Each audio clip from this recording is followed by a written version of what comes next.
Good evening, everyone. I'm going to go ahead and call to order the meeting of the City of Bloomington Council. Uh, And we'll go to Madam Clerk to call the roll. Thank you.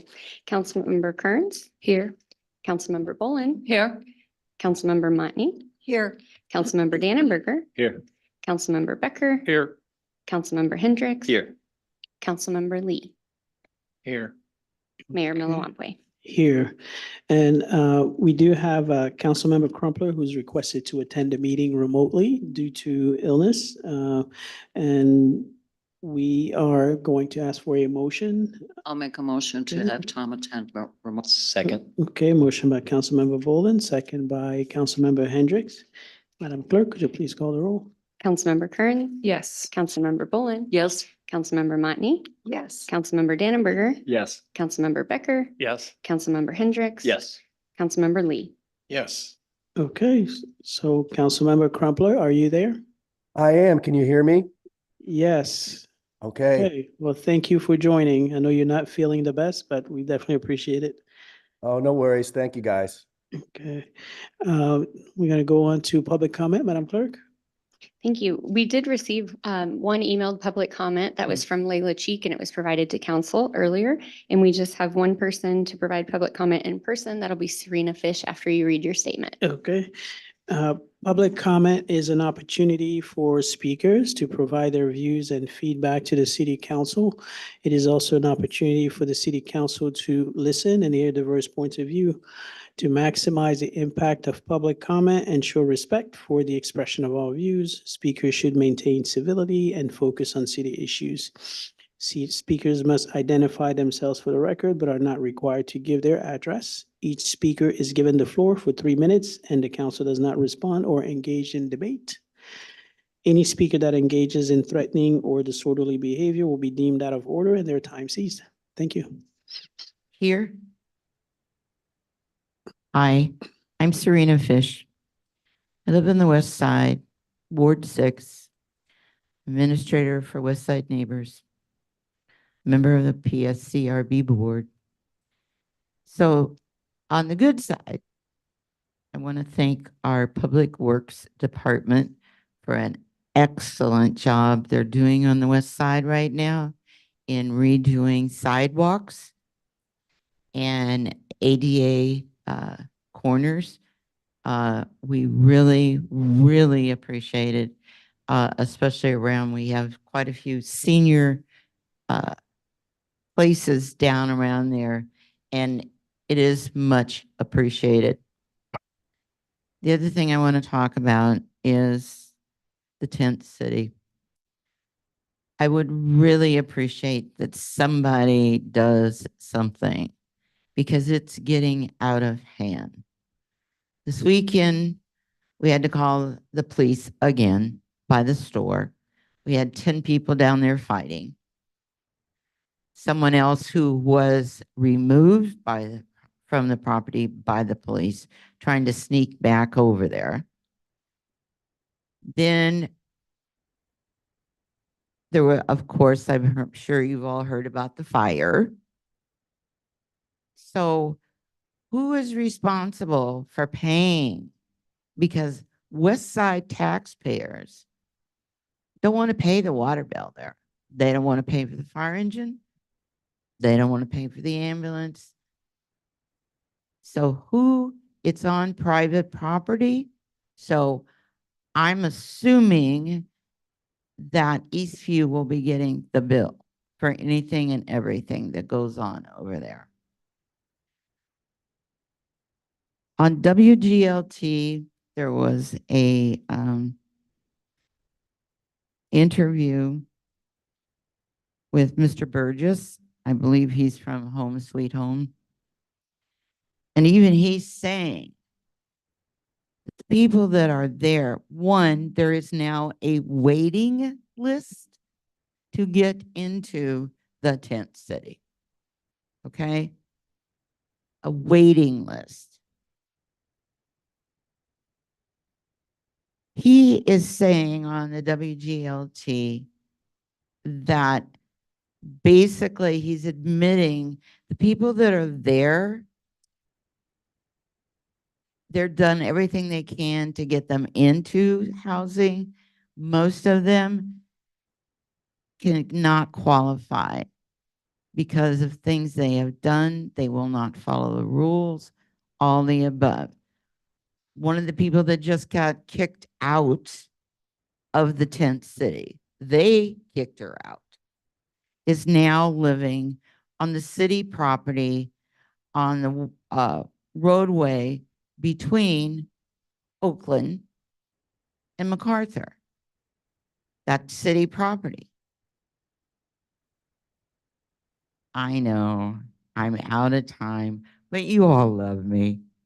So thank you for your time and effort. But before you spend hundreds of thousands of dollars, consider the fact this is what they see before they come into downtown, and it's not getting better. Thank you very much. Thank you. There is no consent agenda today, but we could vote just for the heck of it. No? Okay. So we're going to move on to regular agenda, a presentation and of an update on the Connect Transit downtown transfer station to be located at 202 West Market Street as requested by Administration Department. And I am going to turn it over to City Manager Gleason for introductory remarks. Thank you, Mayor, and to the council and to the community. Felt that it was due time just to have an update on this specific topic, the relationship and the partnership with Connect Transit. And we have about a 6, maybe 7 slide PowerPoint sharing where we've been in the recent past, even the past couple of years, where we are today, and then what the next steps are for the project. Nothing's being asked of council. Obviously, we'll have an opportunity for questions or comments, but this is really nothing more than a status update on this partnership. David? Thank you, City Manager Gleason. Thank you, Mayor and council members. Before I start, I'd like to acknowledge some of our City of Bloomington representatives. We have Judy Buchanan, a representative from Bloomington, as well as Linda Foster joining us, and also my staff. So they're here to support me and actually answer questions that I might not know. So I'd like to start with the background. Next slide, please. Perfect. As you know, we were awarded a grant in 2019, 2019, for $10 million from the state and $8 million from the federal government. And anytime we receive dollars from the feds and the state, we have a lot of hoops to jump through and things that we need to do. Those funds needed to be obligated in 5 years. So at that time, once we received those dollars, we started with a site selection. Site selection picked, I believe, the top 5 sites. And the top site was chosen as the old Pantograph building and the adjacent parking lot across from Jefferson. We started the NEPA process, which is the National Environmental Protection Act process, one of the requirements that we have to do for the federal government. And we recognized pretty quickly that we would likely not be able to finish the Pantograph project or the project on the Pantograph site with the dollars that we had. There's a lot of remediation. Because of the federal funds that we were receiving, we had some historic restoration that we needed to do, all things that really were over and above building a transit center and didn't add that much to the transit center aspect of it for the dollars that we had, the limited dollars that we had. So we actually suspended the NEPA study until we could find another site. The second site on the list was the Market Street deck. And as you know, it requires and required at the time a lot of upgrading. You've invested in that just to keep it standing. We knew that it needed to be redone, and we thought that it would be a good partnership with the City of Bloomington to reconstruct that site and include public transit as part of that site. Next slide, please. Thank you. So we restarted the NEPA process on the Market Street site. It was not much of a delay. It was only about a 2-month delay. And we did get the NEPA study done by June of 2023. So June of 2023, we were able to conclude that it wasn't, NEPA is not about environmental with a capital E, I guess. It's not about groundwater and things like that. It's more about the environment in which this facility will lie. So is it affecting historic properties? Is it affecting vibrations and lighting and things like that? And it was determined that because of its current use as a parking deck, a transit center is actually a pretty complementary use, and there weren't any outstanding issues. So the feds concurred on that. By September of that year, both the feds and IDOT had concurred that this is a good site and that we can move forward. So we did obligate those funds within that 5-year obligation period. Next slide, please. So at that point, we started on 2 different tracks. One was the architect and engineering track. We had to write a request for qualifications for that. And then the second track was for the ownership of the property, who was going to actually own the property. So we started discussing with the city what the best ideas were for the city. We had to run some agreements by the FTA for their concurrence to make sure that everything was in order for them. That took some time, but also the A&E project took some time as well. As part of the A&E, we're required to do an independent cost estimate. So we had to put that together before we could ever put it on the street. IDOT had to concur with that, and then they also had to concur with the RFQ. So that took a very long time, October to February of this year. We issued the RFQ in February, and next slide, please. We received a package from 6 proposers. So we're currently in the evaluation phase. So this is our present day right now.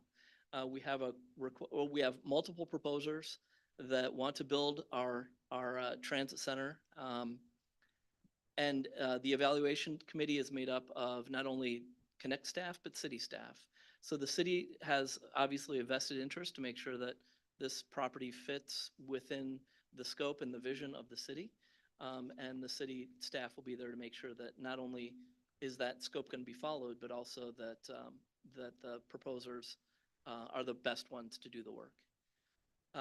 We will we'll schedule interviews very quickly, and then we'll start price negotiations. Because it's an RFQ, we won't have prices. We'll have to negotiate with the most responsible proposer in terms of qualifications, the most qualified proposer. And that's an FTA process as well, something that they endorse for this type of project, rather than going low bid for a construction project. We intend to make a recommendation to our board on the May 28th board meeting, who that proposer will be, the successor proposal. And then it needs to be sent to IDOT again for pre-award approval. So we're hoping that'll go relatively quickly. Next slide, please. So the next steps are to finalize the land ownership agreement. We need to put together some sort of draft. And Tim, you want to talk a little bit about that? I do. On the city side of this process, not exclusively, but this is probably the priority at this moment in time, is trying to craft something that we put before council for consideration. We're a little ways away from that, but that truly is probably the city's priority at this time. There's also going to be approvals for other agencies have to be involved in this purchase agreement.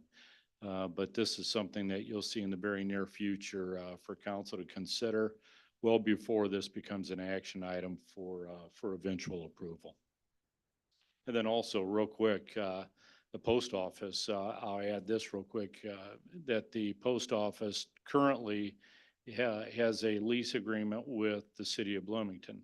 So this is very much a part of this conversation as well. We run the lead on that, but we are hoping that we can hand them off and have a permanent location, definitely in the downtown.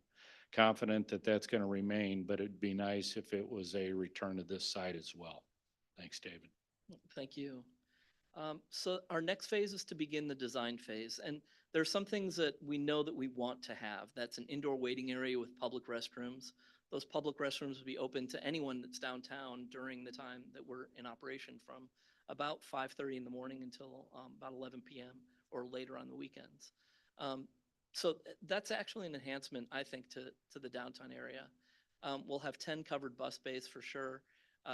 We're building some leasable space, and leasable space is so that we can actually get some revenue from this property that we can then put into the transit system and offset the burden for the city, the state, and the federal government. We're looking for parking to accommodate the city requirements and connect needs. And then also, it needs to fit into the aesthetics of downtown. We heard that from the very beginning when we started talking about this project, that it can't look like a modern building in a historic downtown. And we're looking to make sure that happens. One of the ways that we're going to do that, though, is to really model the effort, the outreach effort, to the streetscape project. When the city did the streetscape project, it was an outstanding model as to how to get public engagement, the multiple open houses, the steering committee. Those are all the types of things that we would like to do with the business owners downtown and even other people who might be affected by this transit center. And we've already actually started having some conversations about who would be best to serve on that committee. Everything from advocates for, the people who may want to spend time in that center and not necessarily use it for transportation, to people who have a vested interest in downtown. We'll hold some public open houses as well. Next slide, please. A few of the other design features, and obviously this will all be dictated by the A&E process, is public art. We'd love to get some public art in this area, make it look aesthetically pleasing, not only on the outside, but also when you're using the transit center, and hopefully give transit an option let it be an option for the people who are traveling downtown, either for entertainment, for work, for anything they're doing. We're looking at some opportunities for green space, solar energy to actually power the facility. We're likely not going to be able to power the buses with solar energy on this small plot, but we can certainly power the facility itself. And then EV charging capabilities. As you know, the city will have a requirement for EV charging if there's parking as well. So we'll certainly meet those capabilities. Once we, probably about halfway through the design process, we'll talk about demolishing the site. And demolition, a lot of it will be determined on the post office's relocation efforts. We heard in initial conversations that they may need until the end of the year to move from their current location. So we would start demolition after that. As part of that demolition, we'll have a groundbreaking ceremony. So all of you will certainly be invited to swing a sledgehammer or something and start tearing it down. But also, once it is demolished, or actually once it's decommissioned, it can no longer serve as a parking deck. We'll be running a shuttle from other parking lots here in town, in the city, to get people to where they are, so they're not too affected by the loss of parking at this particular site. Grand opening is anticipated in 2026, but most of that is really determined on not only the A&E, the design, but also the availability of materials. Things like steel and a lot of the electric components and things like that are still challenging to receive right now. We're hoping that by the time we actually start construction, that'll ease up, but we just don't know at this point.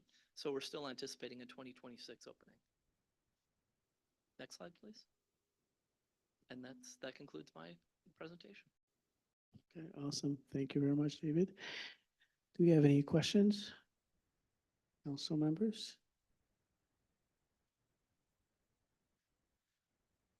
Okay, I think it was crystal clear, but No, I'm sorry, I did have one more thing I wanted to add too. I'm sorry for, one last thing to add is, with the outdoor dining, we will be moving our buses from the core of downtown onto the outer roads. What we found is not only do the diners not appreciate our buses, but our buses have a difficult time getting through some of these areas. So, sorry to cut you off. That's okay. Wanted to share that as well. I've been around a long time, going back to 2016 with Connect Transit. I guess I have just a few questions that were not necessarily covered.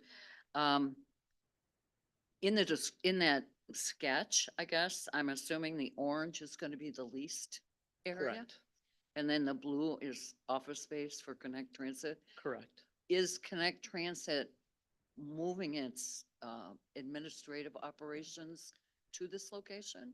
We will not be. So we'll still have our operation on Wiley Drive. Okay. This will be a boardroom. It'll be some temporary offices if we do need to speak to a driver or that type of thing. But we wanted to make our board meetings much more accessible. Even though they're quite accessible on Wiley Drive, there's a route that goes by there normally. We would like to build a public meeting room as well. So that's part of that space as well as the indoor waiting space for our passengers. Okay.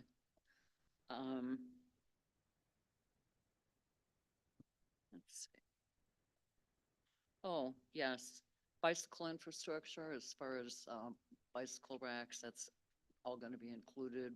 That has By the certainly, entrance, maybe. yeah, that has certainly been part of the discussion. Okay. And as we do these public outreach efforts, we'll reach out to the wheelmen and other people who have a vested interest in that as well. I mean, Okay. as you know, all of our buses have bike racks on them. So we are definitely part of the biking community, so to speak. And then as makes far as sense. the steering committee, I'm not going to tell you what to do, but of course, I think you should bring in rider dependent, which would of course be like lifestyle and that type of thing. Of course. But also rider dependent that are in the sense that they don't have a car. Sure. And, you know, they would like to have maybe some input and not just once it's decided and presented. You know, I'm just going to throw that out there. And also looking at the design, will the sidewalks around the building be wide enough for two wheelchairs, like one to pass another? That's the plan. So we want to make the site fully accessible, everything from handrails against the building so that they can actually get up the hill. We'll have elevators, they can go from the bottom story to the top story, come out on Monroe.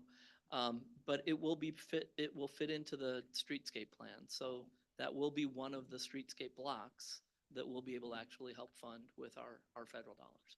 Well, anyone that knows me, I'm a very strong advocate for the rider dependent. So I'm going to watch out for them. Thank you. Certainly. Councilmember Kearns? Yeah, I just had if you could explain a little bit more, a few more details about this van concept. Oh, of- okay. Yeah. Sure. So the concept is that it would serve commuters who are coming into downtown and leaving downtown in the evening.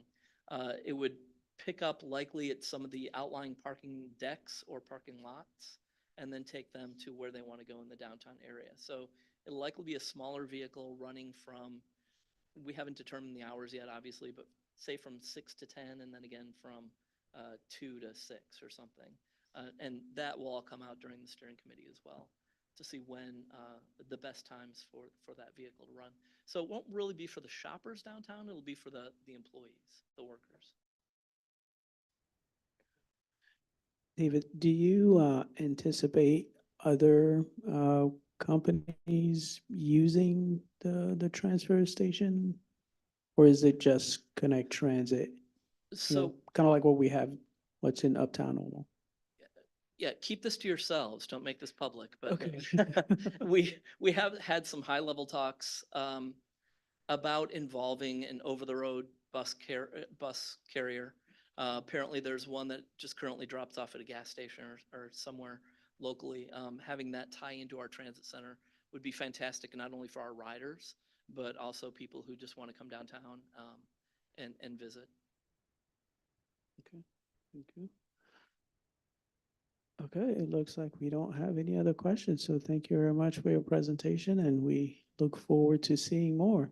Certainly. And you know where to find me. So Yep, definitely. take care. Thank you. Wiley Drive.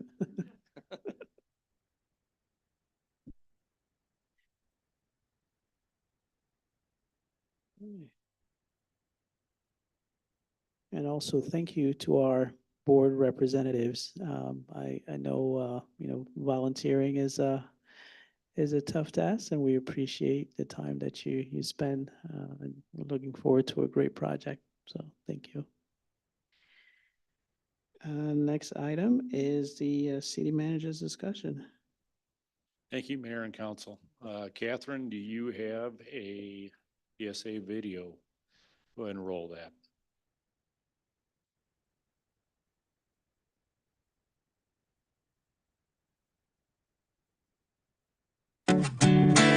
Spring has arrived in Bloomington, and the city's Parks and Recreation Department is gearing up for a season full of fun and activities for everyone. Attention golf enthusiasts, get ready to tee off because all 3 of Bloomington's premier golf courses are now open for the season. Whether you're a seasoned pro or just looking to enjoy a leisurely round with friends, Prairie Vista, Highland Park, and the Den at Fox Creek offer pristine fairways and challenging holes for golfers of all skill levels. And for all you residents eager to fill your summer calendars, registration is now open for our exciting lineup of summer programs. From sports camps to arts and crafts workshops, there's something for everyone to enjoy. But don't wait too long because non-resident registration begins on April 17th. But wait, the fun doesn't stop there. Get ready to be entertained because the BCPA is bringing you some incredible shows this season. Mark your calendars for June 14th as Saturday Night Live star Pete Davidson takes the stage for a night of laughs. And due to popular demand, a second show has just been added.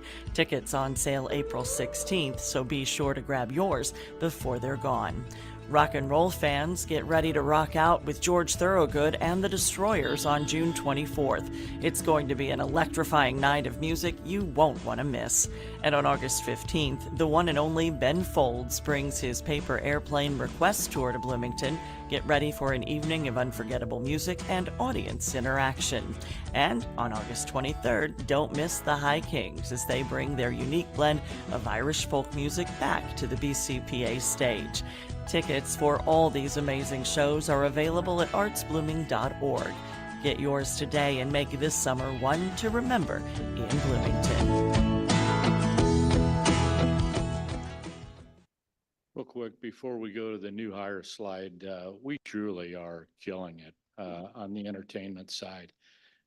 Just did end the 3 days of Disney on Ice at the Coliseum, which was amazing. Our BCPA is just doing an amazing job as well. Deputy City Manager Tyus, you were given the easy task of rejuvenating this, and you and your team have done an amazing job. So thank you. New hire slide, please.